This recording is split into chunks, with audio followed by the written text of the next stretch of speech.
Hello viewers, welcome to Newsweek South Asia, where we will provide you fresh insights into South Asia's geopolitical, strategic and security situation.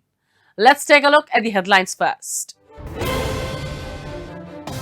India slams Pakistan over civilian attacks in Afghanistan at UNSC. Unknown gunmen eliminate Pulwama attack-linked terrorist Hamza Burhan in POJK. And Sindhi, Baloch and Pashtun activists expose Pakistan's rights abuses in UK gathering. Pakistan's record on terrorism and civilian attacks has once again come under global scrutiny.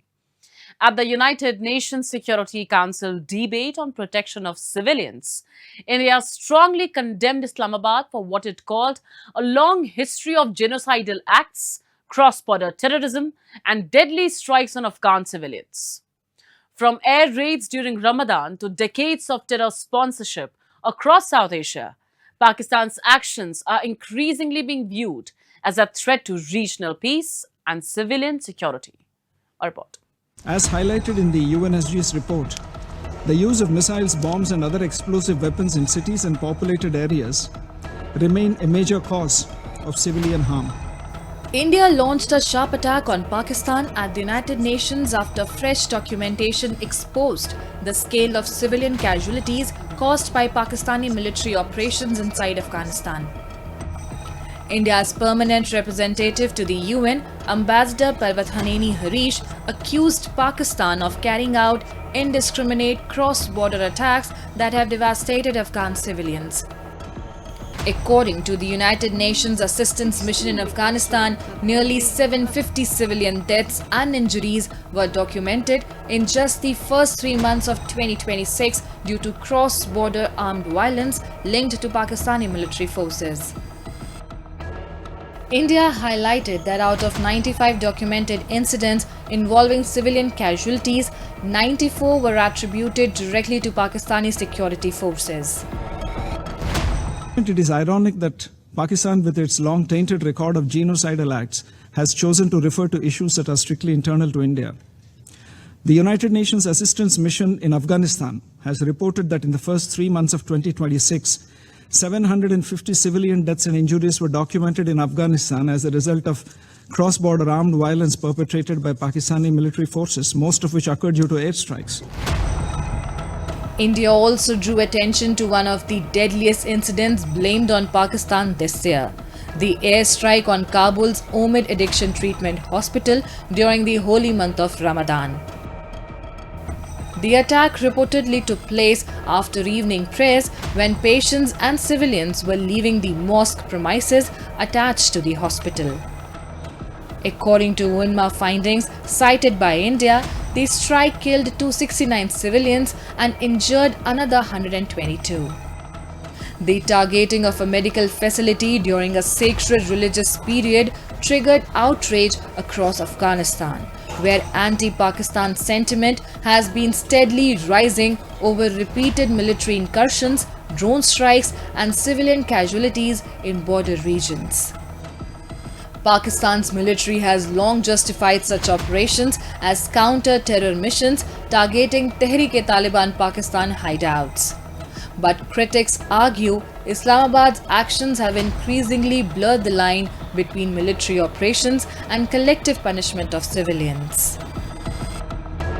The world has not forgotten that it was during the holy month of Ramadan in March this year, at a time of peace, reflection and mercy, that Pakistan conducted a barbaric airstrike on the Omid Addiction Treatment Hospital in Kabul. Again, according to UNAMA, this cowardly and unconscionable act of violence claimed the lives of 269 civilians and injured a further 122 in a facility which can by no means be justified as a military target. The latest accusations add to Pakistan's long and controversial record in the region.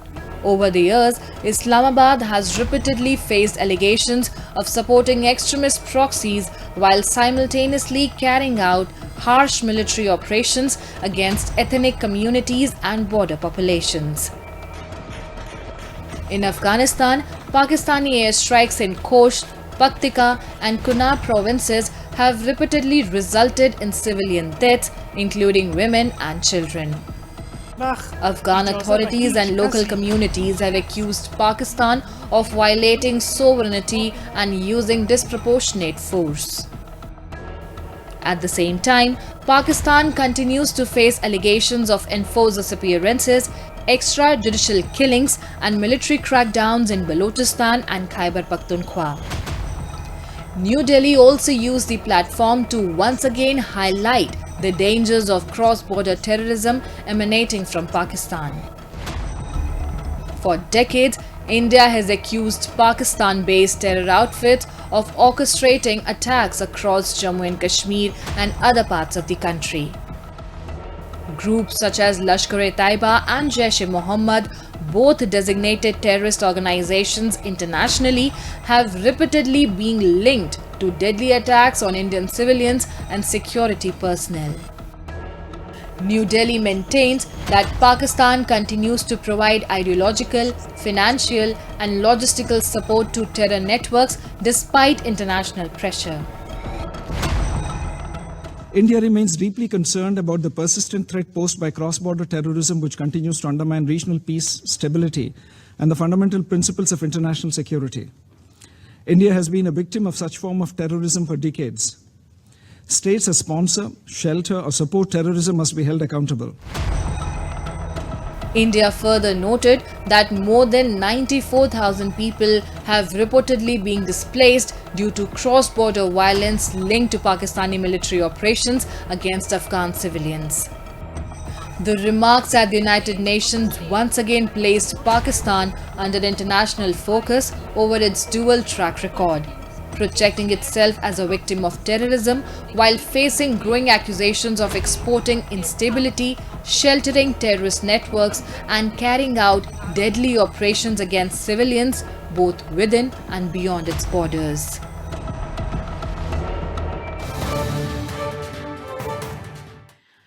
A key Pakistan-backed terrorist linked to the 2019 Pulwama terror attack has been shot dead in Pakistan-occupied Jammu and Kashmir. Hamza Burhan, an Al-Badr operative accused of logistics, recruitment and radicalization activities for terror networks operating in Jammu and Kashmir, was reportedly killed by unknown gunmen in Muzaffarabad. The incident once again exposes the growing instability within Pakistan's terror ecosystem, where extremist groups nurtured for decades are increasingly turning against one another. A report. One of the masterminds behind the Pulwama terror attack, Hamza Burhan, has reportedly been eliminated in Pakistan-occupied Jammu and Kashmir. According to media reports, the Al-Badr commander was shot by unidentified gunmen in Muzaffarabad and later succumbed to his injuries. Originally from Pulwama in Jammu and Kashmir, Burhan had crossed into Pakistan in 2017 under the guise of pursuing higher education. Instead, he joined the Pakistan-backed terror outfit Al-Badr and rapidly rose through its ranks. Indian security agencies believe Burhan played a critical role in expanding terror operations in South Kashmir. He was involved in recruitment, logistics, weapons supply, and digital radicalization campaigns aimed at pushing Kashmiri youth toward terrorism. In 2022, India's Ministry of Home Affairs designated him as a terrorist. Investigators also linked him to the Pulwama suicide bombing of 2019, in which 40 CRPF personnel were martyred after a Jaish-e-Mohammed terrorist rammed an explosives-laden vehicle into a convoy. You know, the more and more of these terrorists who get eliminated, whether they get eliminated in India or they get eliminated in Pakistan or in Pakistan-occupied Kashmir, it sends a message to all other terrorists that they are not safe anyway. Now, of course, the question arises as to who are these gunmen. We do not know who these gunmen are, which country is supporting them, whether it is Afghanistan or whether it is being done deliberately by the Pakistani agencies, because they are also having problems with some of these groups. We don't know that. But in any way, India's interests are covered by the fact that these people are getting eliminated, because it sends a very strong message to those people who still harbor terrorist inclinations in India, that they will not be safe either in India or abroad. The killing of Hamza Burhan is the latest in a growing list of targeted eliminations involving Pakistan-based terrorist and extremist operatives.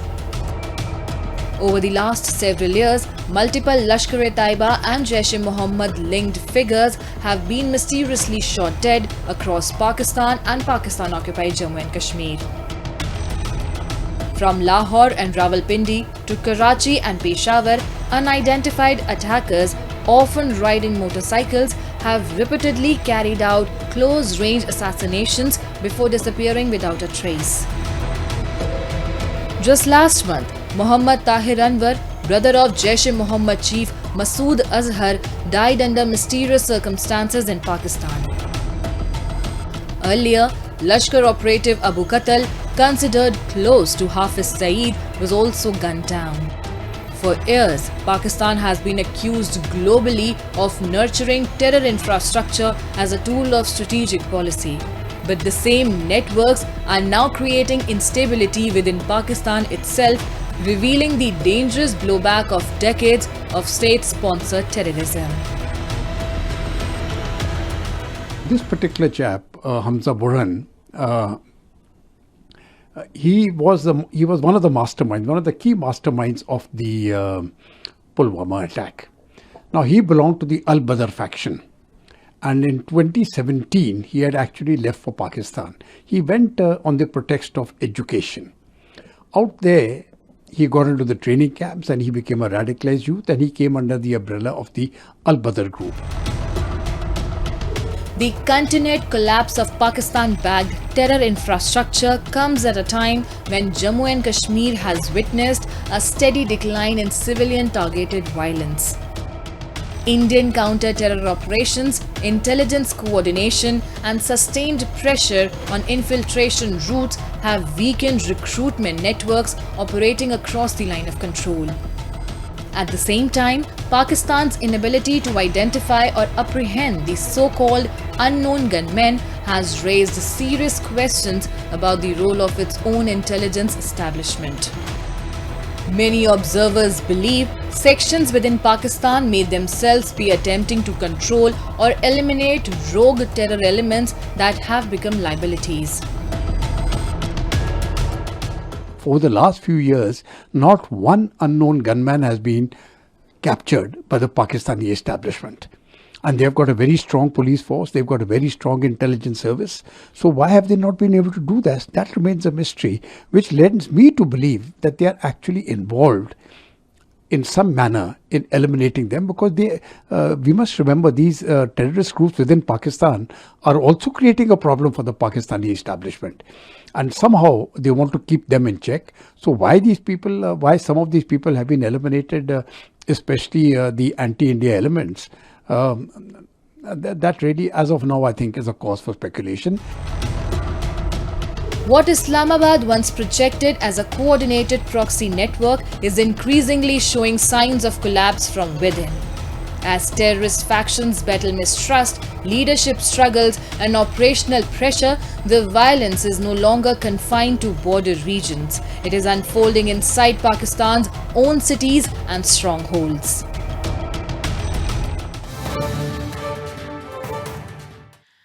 Pakistan's human rights record has once again come under sharp international scrutiny.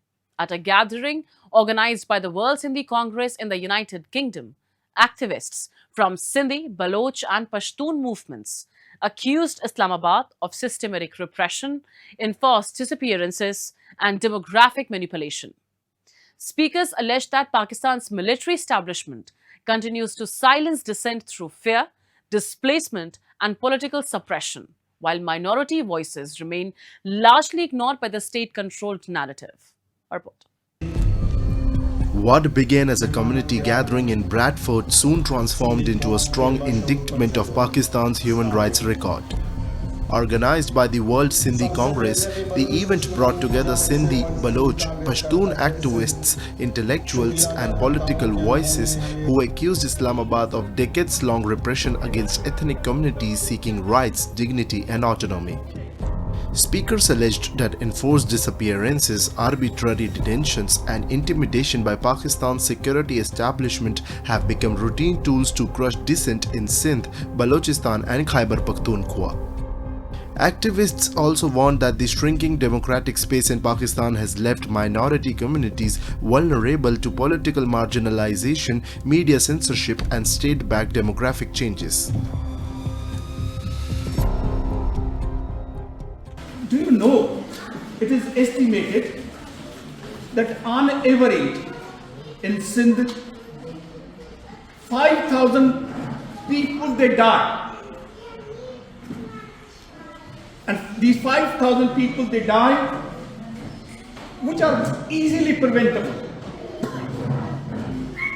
Hidayat said this is 80% of people they don't have drinkable water. Now they say no, it's 90%. The chief minister said 90% people जो को अड़ो पानी पींदो वो बीमार न थींदो ऐं पोइ मरंदा न हेपेटाइटिस न थींदो त कीअं थींदो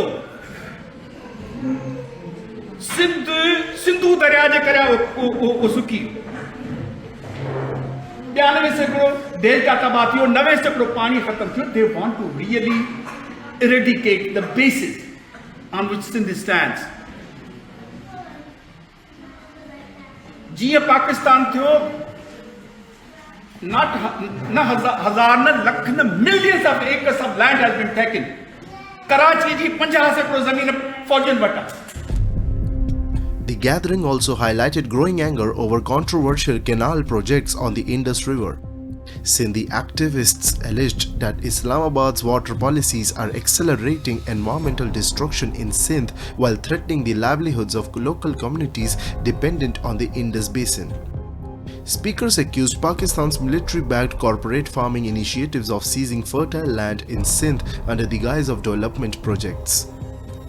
Protesters claimed these policies are aimed at altering the demographic and economic balance of the region while pushing indigenous Sindhi communities towards displacement and poverty. The discussion soon broadened into a wider condemnation of Pakistan's treatment of ethnic minorities.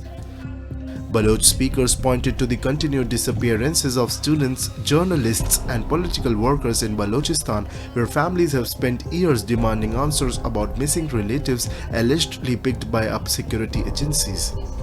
Pashtun activists too accused the Pakistani state of militarization, unlawful detentions, and collective punishment in former tribal regions bordering Afghanistan. Many claimed entire communities continue to suffer from conflict, displacement, and surveillance in the name of counter-terrorism operations. Human rights organizations have repeatedly raised concerns over Pakistan's record of enforced disappearances, extrajudicial killings, and restrictions on free speech. इस सरजमीन की बका और हुर्मत के लिए बेशुमार गुमनाम कारकुनों और सियासी कारकुनान ने अपनी कौमी तशक्कुस के लिए कुर्बानियां दी हैं और हमें फख्र है कि कुर्बानियों का सिलसिला आज भी जारी है. आज जब हम हीरोज ऑफ सिंध की बात करते हैं तो हमें ये याद रखना होगा कि हीरो सिर्फ वो नहीं होते जिनकी तस्वीरें दीवारों पर आवेज़ा हों. हीरो वो भी होते हैं जो अकुबत खानों में गुम हो जाते हैं, जो जलावतनी की जिंदगी गुजारते हैं. आप सब जलावतन हीरोज हैं जो अपने लोगों के हुकूक के लिए खामोशी से कुर्बान होते हैं. The event concluded with calls for greater international attention towards the plight of Sindhi, Baloch, and Pashtun communities inside Pakistan. Protesters urged global human rights bodies to investigate allegations of enforced disappearances, resource exploitation, and suppression of political voices. For many at the gathering, the issue was no longer confined to regional politics. Instead, they described it as a larger struggle for identity, survival, and fundamental human rights under what they called Pakistan's deeply militarized state structure.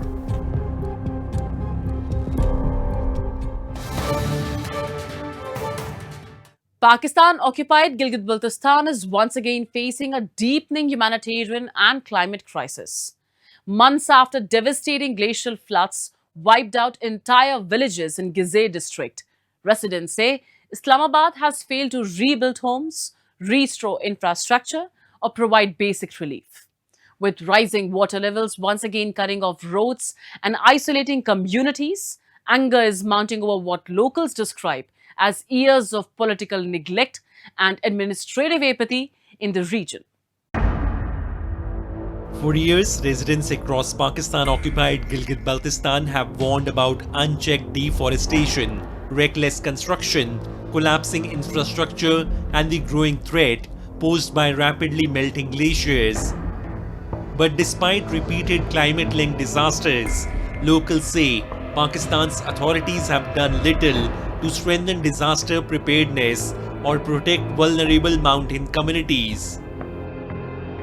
That neglect became devastatingly visible on August 22, 2025, when a massive glacial lake outburst flood tore through Talidas village in Gezer district overnight.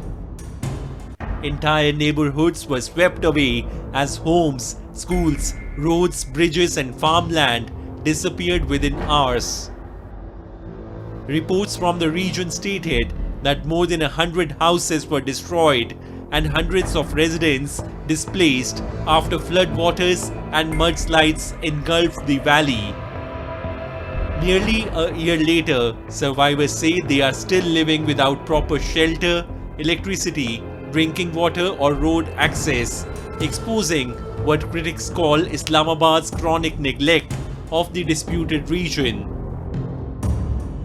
तालीदास में पिछले साल जब सैलाब आया तो वहाँ पर पूरा गांव तालीदास सफ़े हस्ती से मिट चुका है। अभी भी सूरत हाल कुछ यूँ है कि मुतासरीन बेयार और मददगार खुले आसमान तले ज़िंदगी गुजारने पर मजबूर हैं। जैसा कि बुबुर में बनाया गया था उस तरह की एक मॉडल विलेज की उन लोगों को भी ज़रूरत थी, लेकिन बदकिस्मती से वो तो नहीं बन सकी। लेकिन कुछ निजी NGOs की जानिब से 32 के करीब घरानों को वहाँ के जो दास है उसमें एक बस्ती बनाई गई है, लेकिन वहाँ पर भी सहूलियात का फुकदान है। सड़क नहीं है लोगों को वहाँ तक पहुँचने के लिए, पीने का साफ पानी नहीं है और बिजली की फराहमी वहाँ पर प्रॉपर नहीं है। Now fresh fears are emerging across Gezer and nearby valleys as rising river levels once again threaten settlements and transportation routes.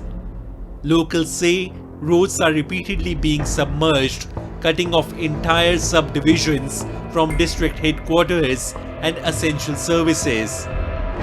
Gilgit-Baltistan alone contains thousands of glaciers, making the region highly vulnerable to glacial lake outburst floods or GLOFs.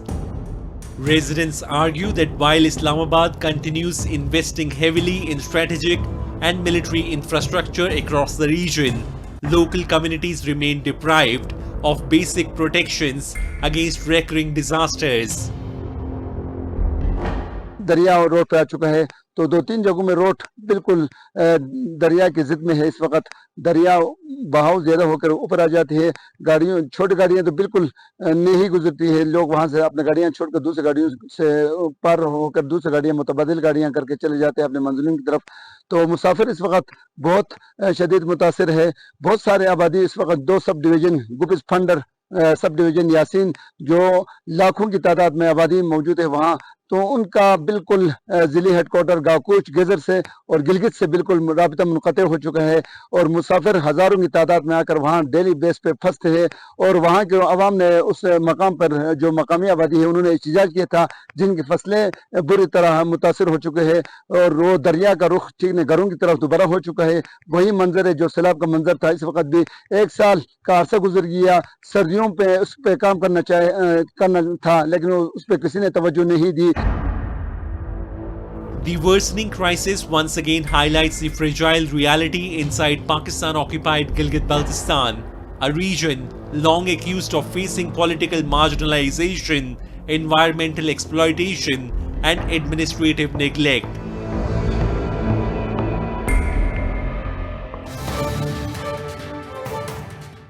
And with that, we come to the end of this edition of Newsweek South Asia. We'll be back next week with more news, views, and analysis from the subcontinent.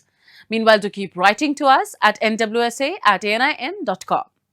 This is Shivangi Mishra signing off on behalf of the entire team of Newsweek South Asia. Goodbye and take care.